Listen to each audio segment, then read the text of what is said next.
If you love Baltimore sports, you'll love WNST.net. Well, I tell you what, I reached out to the Ravens players. I started at the beginning. We had Eugene Monroe, who's going to be here a week from tonight. We had Brian Billick, who's going to be down at Buffalo Wild Wings in Bel Air. So even if tonight you don't do it, we'll be back here again a week from tonight. We'll be back at Buffalo Wild Wings 2 weeks from tonight with Brian Billick, and we're swabbing at every event. Every event where we have Ravens players this year, There Goes My Hair will be with us, and we'll be swabbing and trying to save more lives moving it forward, because we found out when my wife was... how many matches did you have originally? I had 5. In the whole world, yeah. All right? So that's 5 people in the whole world that could save his life. My wife currently has 3.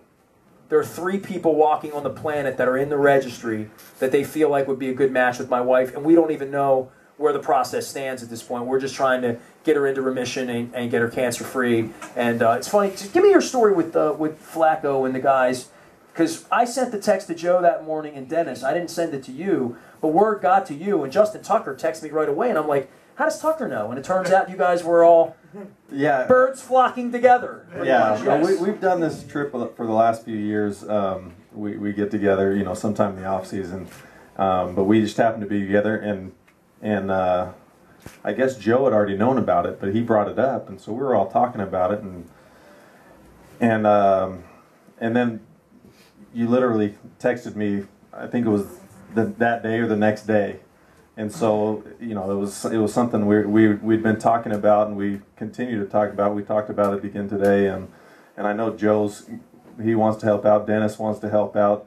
We got Dennis at Bedonia Ale House next Wednesday night. Baltimore County, Cockeysville, everybody will come out. We're going to be swabbing for There Goes My Hair. Matt Stover wants to help out. There's so many guys, and testament to you, to Jen, all the people that you've helped over the years, all the people that you've been supportive of. And it's bigger than a football thing or a sports thing. It's a community thing. It's a people thing. And that's you see a lot of people and where their hearts lie and what type of people they are when things like this occur. And it seems like most people go through a situation like this in their life, if not 2 or 3. And that's when you find out what you're made of, where the people that support you the most, who they are. And so, if I could be of service, I've seen this happen in my life with family members and other people, and I'm happy to be here to help you and your family and your wife. She's also been a huge support to me and everything, and so excited to be here with you, and excited that all of you could come tonight and support. And the real hero here is Eric. Absolutely. Guys like that. He's the guy that's the expert on it. He's been through it, and the fact that you have built this foundation and this process of moving forward and helping other people is awesome. How many matches have we found for you? Said 5 years. In the 5 years we've been doing this, we have, I think, close to 40 matches. 40 people's lives matched and saved through There Goes My Hair already. And we're adding to that tonight. So please get on the registry. I'm going to come back, take a break. We're going to talk some football with Todd. I want to find out what he's doing with his life besides chasing lots of kids around Arizona, right? Doing a lot of that. Doing a lot of that. Todd Heap, ladies and gentlemen. Give it up. It's Adam's Jeep. We're up here. It's all brought to you by Fremont Mortgage, Kelly & Associates, as well as First Mariner Bank. Make the switch to First Mariner. Baltimore's hometown bank. That's Flacco's bank. They're local, and they're here to stay. First Mariner Bank. They built this bank for me and for you. We'll step out. We're up at Adam's Jeep. We're in Harford County. I call Harford County the heart of Ravens country. You guys agree with that? That's what I always call it. We'll step out, we'll take a break, we'll come back with more with Todd Heap. For There Goes My Hero, we're up in Adam's Jeep, and you're listening to WNST. Welcome back. We are in Aberdeen, Harford County. We're at Adam's Jeep. It's all brought to you by Fremont Mortgage, Kelly & Associates, and First Mariner Bank. It is our Jen Strong series to kick it off with the great Todd Heap. Give it up for number 86. We have one more. We have to have a Heap cheering us up here, right? Yeah. Did that shock you when all that happened? I mean, like that. It started with Saragusa here. Saragusa would do his bird thing, and the fans would yell "Goose." Yeah, but Heap was way cooler than you. Well, I agree. He just started it. Yeah, he probably started it himself. That's an issue. Did they if the fans start it, then it's it's Goose natural. Came out. He drank beer with the fans. He tried to get people to cheer for him. No, we love Goose. It was something really cool though, and I tell you what, there's nothing like first of all, there's nothing like playing at M&T Bank in the stadium, and no matter whether you're 5-11, which was the worst record we ever had, or 11-5. I prefer the 11-5. So does everybody else. But the fans are still there, and the stadium's still packed, and everybody's still just as passionate and wanting the team to win and supporting. And that's the cool thing about playing here. My last 2 years of my career, I was with the Cardinals, and it's not the same. It's not the same, and that's coming from you. That's your hometown team. That's my hometown, and I thought, after the Ravens released me, going home, it would be a cool deal, and it was cool. There was a lot of cool aspects to it, and being able to play in front of family and friends that were all there, and I didn't have to get all the tickets every week. So right. But it's a different feeling when you have the support of everyone behind you. There's a bigger purpose. There's a sense of community. There's a sense of pride, and there's nothing better than feeling that on top of when you make a play and everybody chants your name. That's a pretty cool feeling. To get drafted here, being a West Coast kid, not having really been to the East Coast much at all, right? Never. You had never been to the East Coast. I had just to come out and visit the Ravens, to visit the Giants, to pre-draft meetings. That's the only time I'd ever. So when you came in 2001, they've just won the Super Bowl weeks before. Literally, we won the Super Bowl January 28th. Your visits were in March, so probably 6-7 weeks after we win the Super Bowl here. Billick's on top of his game. They've already ditched the quarterback, right? At that point, they got rid of Trent. They were bringing Elvis in at that point. Yes. And you fly in, and what do you experience being wide-eyed from Arizona State, looking to get into the league? Well, first of all, I think everybody here watched. If you watched Hard Knocks, you know how young I was. Yes. I was about as young and naive as a 21-year-old could be coming into the NFL. And everyone had a crush on Ashley, right? His wife, right? During the Hard Knocks, right? So she was the star of the show. So I grew up a lot in that first year because the locker room was such a. I mean, we had all the guys. We had Saragusa, we had Woodson, we had Ray Lewis, we had Sharper, we had. I mean, you can go down the line. Pete Boulware. It was. Yeah, Sharp and Sharper. Yeah, so it was something where you come into the locker room with that many veteran guys that have been playing for so long with big personalities. I grew up really fast, so I was a different guy from the time we did the Hard Knocks to the end of the season. And hazing happened then, from what I remember on the video. There was such thing as hazing. There's no such thing as hazing anymore. So it was one of those deals where that era.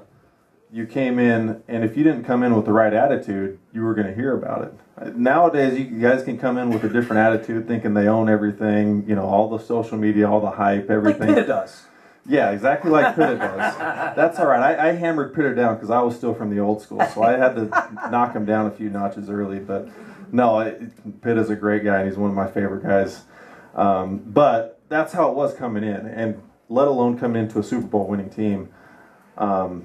Where we were just starting to build the Ravens tradition of winning, and all the fans were joining into that, that build-up, and so that was a fun part to be or a fun time to be part of the Ravens organization, an organization that does things right, organization that handles their employees the right way, handles their players the right way, front office does things right, ownership does things right. I think they handle the fans right. From top to bottom, they do everything correctly, and so, playing on a different team, you notice it, and that's all I can do is come back and say good things about how Art Modell ran things, who was a great man and a great mentor to me, and now how Steve Bisciotti's taken the reins and gone with it, and he's a great man and a great owner. When you talked about the sense of community here and coming and doing this, and you even said a few kind words about me and my wife before we even went on the air about the community and being a part of something here, when you landed here from Arizona where there was no football tradition for the Cardinals there, and even at ASU, if there's football, they played football there, but it wasn't everyone in Phoenix flocked to Arizona State games like the Ravens have become ubiquitous with being from Baltimore at this point. Did you notice differences West Coast to East Coast, that you flew into this little place that you had no idea was here, you'd never thought about coming to Baltimore, now all of a sudden you put a purple bird on your hat and they're the world champions, but I think you were one of those guys that saw it kind of immediately. This was a different kind of place to be able to play football. Completely different kind of place. I mean, I'm a guy that I play with heart and passion. It might not show outwardly or the outward emotion or the flamboyance, but I play with everything I've got and with passion. And that was the first thing I noticed. You come in that stadium the first time, you see how much passion the fans have for it, how much heart they have when they're showing up to everything outside of football. And so you can't help but give it everything you've got. And I was one of those guys that I was bound and determined to do that anyways. But with that added support behind you, for me there was no going down, no taking a knee, no going out of bounds. It was just get as much as I could every time I got the ball. So for your years here, when you look back on all of it and having left before the championship happened again, and I guess you feel a little part of you in Dennis Pitt, a little part of you in Joe Flacco, a little part of you in Ray Lewis and Haloti, now all the guys you played with here, run me through that thought that you left and the winning happened after you left. I felt the worst for even Jared Johnson too. I mean, there were a couple of you core guys that were part of that, that in 06 when it came close and 8 and 9 when it came close. It's part of the business, and you have to own it. You have to know that that's what it's like, and for the guys that handle it well, they know that. They know that there's a management and that there's the employees, and they know that things aren't always going to be exactly how you want it to be. I think, management sometimes would want the same guys to carry on and finish what they started, but it can't work that way. The salary cap doesn't let it. No, and I think that's a part of what, and that's the thing. I was for sure extremely disappointed when I was released, and I obviously voiced my opinion to Ozzie. You were shocked. I was shocked. I was disappointed. I voiced that to Ozzie. We're way past that now.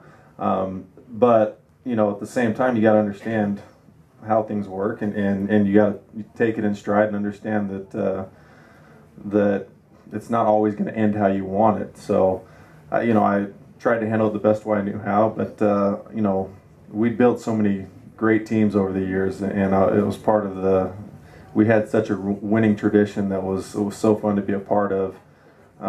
All the teammates, those are the things that you remember, the locker room experience, the coming out on the field together, the fans cheering us on, and those are the things that you remember. So it was such a great experience to get to know all these guys that have been so successful, and for them to carry on that success and take it forward. How did you do the night they were in the Super Bowl? What in New Orleans? Where were you? Were you rooting purple? Were you thinking of Dennis? Were you thinking of Joe? I was thinking of all those guys. That was the biggest thing. I wanted all the guys that I played with to do well. No matter the outcome. I was with the Cardinals at the time, but no matter the outcome, I wanted all the guys that I played with to perform at their best, and they did. It was a great game, a great win. Sorry, man, it was a hell of a parade. It really was. It was a good. I mean, it really was something. I heard you were leading it. I mean, Flacco led it, but I just kind of came in on the backside with my little hard hat on. Todd Heap, we're up here at Adams Jeep. We're here for There Goes My Hero, and talking about saving lives tonight and doing some good stuff. If you love Baltimore sports, you'll love WNST.net.